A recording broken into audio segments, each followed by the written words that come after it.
noite, gente. Então, vou abrir aqui o Evangelho, vou ler um trechinho e a gente vai comentando, tá? É o capítulo 5, item 4, causas atuais das aflições. Bem-aventurado, as contrariedades da vida possuem duas origens bem diferentes. Umas têm sua causa na vida presente, outras em vidas passadas. Quando procuramos as origens dos males terrenos, vamos encontrar em nós mesmos a responsabilidade pela maioria deles. Quantos homens caem por seus próprios erros? Quantos são vítimas de seu próprio desleixo, imprevidência, orgulho e ambição? Quantas pessoas se arruinam por falta de ordem, de perseverança, pelo mal proceder ou por não terem limitado seus desejos? Quantas uniões infelizes, fruto do interesse ou da vaidade, nas quais o sentimento verdadeiro não teve importância alguma? Quantos desentendimentos e disputas desastrosas poderiam ser evitados com um pouco mais de calma e com menos melindres? Quantas enfermidades resultam da falta de moderação e dos excessos de toda a hora? Quantos pais tornam-se infelizes por causa de seus filhos, por não terem combatido suas más tendências desde a infância, por indiferença, comodismo. Deixaram crescer neles o orgulho, o egoísmo e a tola vaidade que ressecam o coração.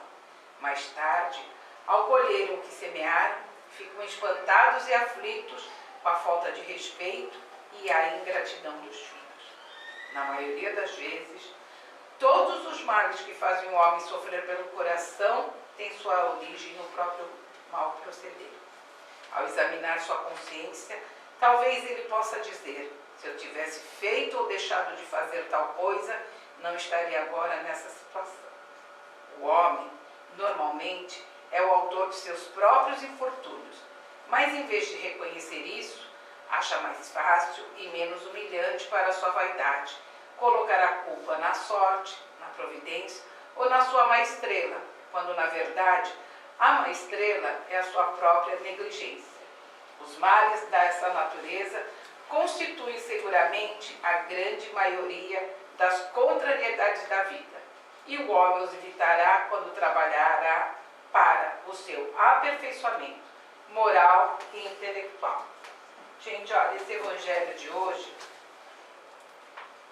ele explica muito bem todo o tormento, o martírio, as aflições que nós passamos hoje, no nosso dia a dia, no nosso cotidiano, ou seja, no âmbito familiar, no âmbito do trabalho, com os vizinhos, com a sociedade. Tudo tem uma causa e tem um efeito. Então, nós ainda somos orgulhosos o suficiente para não admitir que os erros foram cometidos por nós mesmos. Aqui, quando fala dos pais que se decepcionam com os filhos, é muito fácil se decepcionar com os filhos. Por quê? Se nós não damos limite, não ensinamos eles vão nos decepcionar com certeza, quando eles chegarem na vida adulta e nós já estarmos alquebrados pela idade da maturidade. Então, aqui no grupo, o irmão que nos orienta, o irmão Frederic, ele sempre nos diz que a criança tem que ser educada não no berço, é desde o ventre, desde a barriga. A gente ama de paixão, se derrete com todas as gracinhas que fazem, mas tem que colocar limite. Por quê? Dentro da nossa casa nós permitimos. E quando a gente vai na casa de alguém fazer uma visita, como é que fica? Os filhos da gente saem quebrando tudo, derrubando tudo dentro da casa. Vamos ficar envergonhados, porque nós não colocamos limite. No nosso trabalho é a mesma coisa. Se temos um trabalho, temos lá um colega que nos alfineta, que sempre está puxando o nosso tapete, ou um chefe que nos persegue. Ai, que horror, o chefe me persegue, por quê? Eu não mereço isso. Gente, olha para dentro de si, veja que tudo que acontece é porque você já fez isso. Ou senão, quando convivemos dentro da nossa família com pessoas que tudo nos incomoda nela, elas nos irritam, a sua voz nos incomoda, o seu jeito de ser, ela é o espelho que está refletindo o que nós já fomos. E por isso que hoje estamos passando essas aflições. Tudo na vida tem um porquê, mas nós preferimos dizer, ah não, isso é obra do acaso, Deus esqueceu de mim, eu não mereço, eu já sou uma pessoa melhor. Pode até seja uma pessoa melhor, mas você tem débitos. Você contraiu débitos com você mesmo, com a sua consciência. O seu juiz é a sua consciência. E lá, antes de reencarnar, você, perante você mesmo, falou, eu vou reparar tudo aquilo que eu já fiz. Então eu quero ter alguém que me cutuque sempre. Eu quero ter no meu ambiente de trabalho alguém que puxe o meu tapete. No ambiente da escola, eu quero um professor que pegue no meu pé, para poder eu sentir em mim tudo aquilo que eu fiz para o meu próximo. Eu quero ter filhos que me deem bastante trabalho, que é para me ter mostrar para eles que hoje eu tenho autoridade moral para educá-los. Gente, tudo depende de nós. De modo que a gente vê a vida, do modo que a gente se coloca perante a vida. É a nossa moral. A gente falar, será que eu gostaria que fizessem para mim o que fazem para o outro? Será que eu gostaria? A gente tem que pensar isso.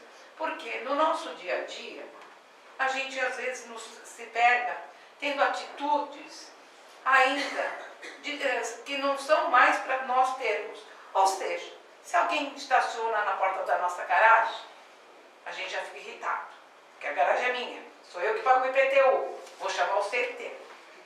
Mas às vezes a pessoa parou ali porque foi correndo socorrer alguém que levou um tombo e não tem lugar para estacionar.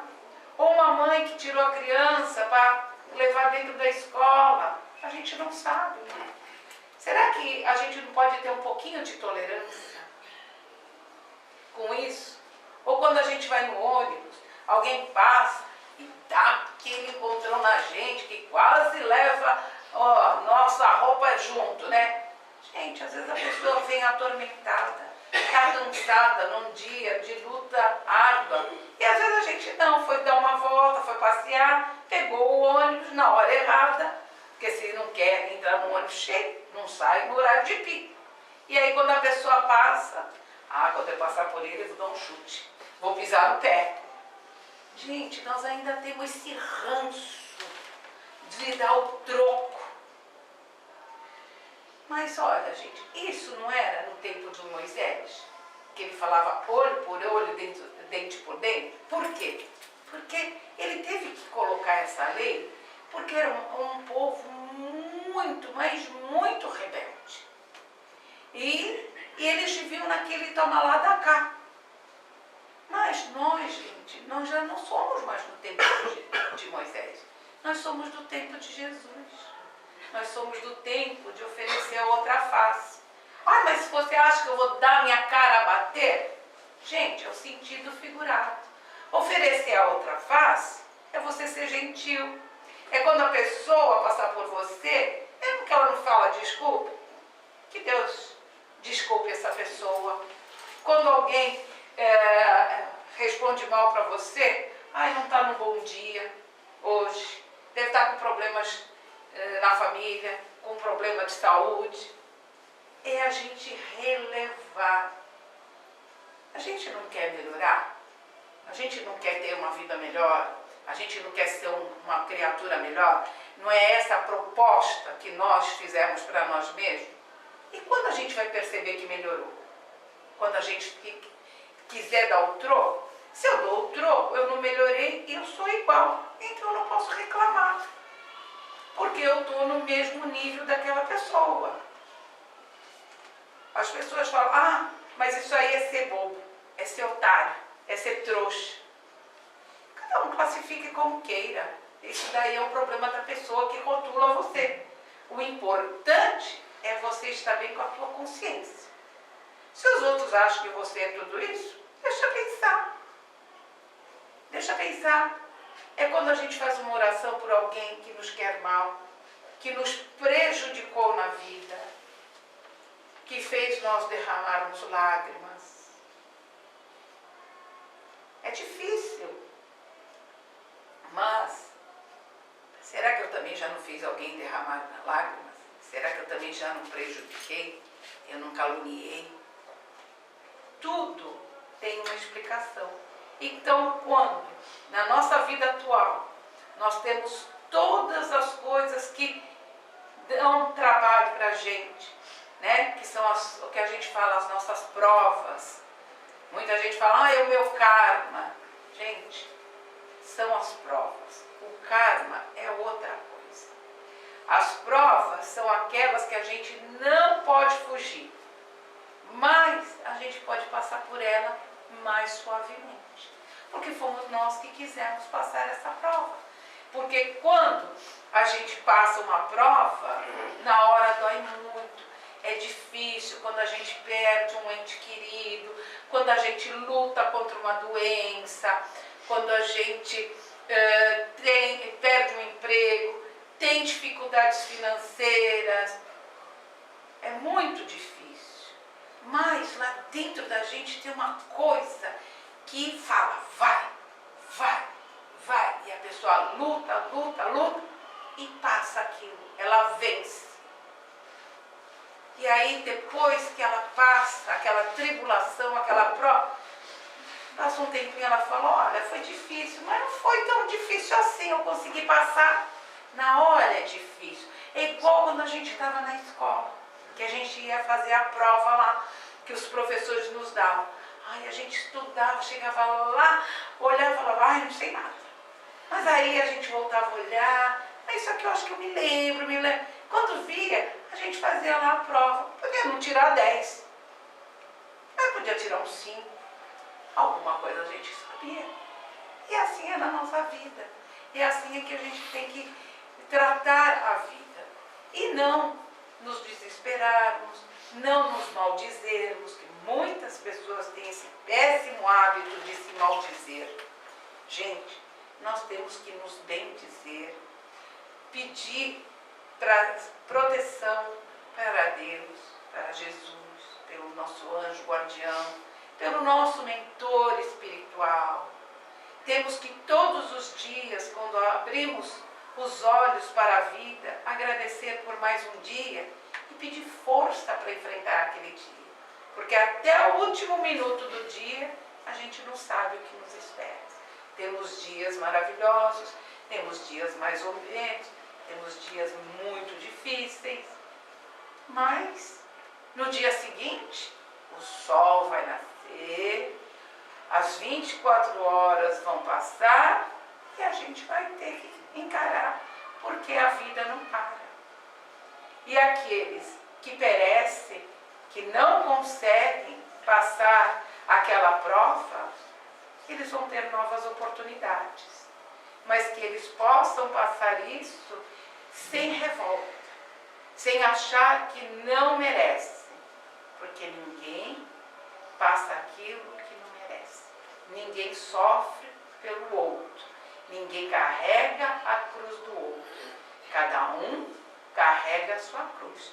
E como diz aí a música popular, né? Deus dá o frio conforme o cobertor. Então, o que é importante da nossa evangelização, da gente ler o Evangelho, é analisar as palavras do Evangelho e que essas palavras calem fundo dentro do nosso ser para quando nós nos vermos numa situação de aflição, a gente lembrar dessas palavras e pedir força, pedir coragem, pedir intuição, como eu devo proceder e simplesmente entregar na mão de Deus, que eu tenho certeza que quando cada um faz dessa maneira, a gente consegue vencer tudo de uma forma mais harmoniosa, mais tranquila. Não deixemos o desespero bater no nosso coração, a descrença principalmente. As pessoas, elas ficam descrentes muito facilmente, porque não é uma questão de religião, é uma questão de fé. Porque religião, todas falam a mesma coisa. Todas pregam a moral, os ensinamentos de Jesus. Então, se eu sou hoje espírita, eu não me encontrei, não consegui sanar os meus problemas dentro do espiritismo, eu vou para a igreja evangélica. Também não consegui, eu vou na católica. Também não consegui, eu vou para o budismo. Também não consegui, eu vou para a messiânica. Eu vou para o jurema. Gente, onde quer que eu vá, aquilo vai me acompanhar. Porque aquilo faz parte do meu crescimento como ser humano, como espírito eterno. Enquanto eu não me conscientizar que não é a religião que resolve os meus problemas, mas o que me ajudará a resolver os meus problemas é a minha humildade, é a minha fé, é a minha força de vontade. É isso que vai fazer com que eu me sinta forte estando em qualquer religião. Então, tudo isso, todos esses ensinamentos que nós temos no Evangelho, que deve ser o livro de cabeceira de todo ser humano, porque é um guia para nós usarmos na nossa vida. Por isso que nós recomendamos abrir ao acaso, porque geralmente, quando a gente está com problema e que a gente abre ao acaso, que a gente vai ler aquela passagem e fala, não podia ser para mais ninguém, só para mim, essa lição no dia de hoje. Então, é o Evangelho que vai nos dar esse conhecimento, esse amadurecimento espiritual e vai nos ajudar a continuar a nossa jornada aqui no planeta Terra, vencendo as lutas, as batalhas, recebendo as alegrias, os momentos de felicidade e continuar seguindo em frente, porque estamos aqui na marcha evolutiva. Cada um está no seu grau, mas todos nós um dia chegaremos à perfeição a que o homem chegará. Não seremos Deus, seremos deuses, né? Porque o Criador vai estar sempre acima de nós, mas cada um vai evoluir de acordo com a sua vontade, de acordo com o seu entendimento, com a sua aceitação e principalmente com a esperança que sempre dias melhores virão. Então, esse é o meu recadinho de hoje para vocês do Evangelho. Façam uma boa reflexão. Boa noite.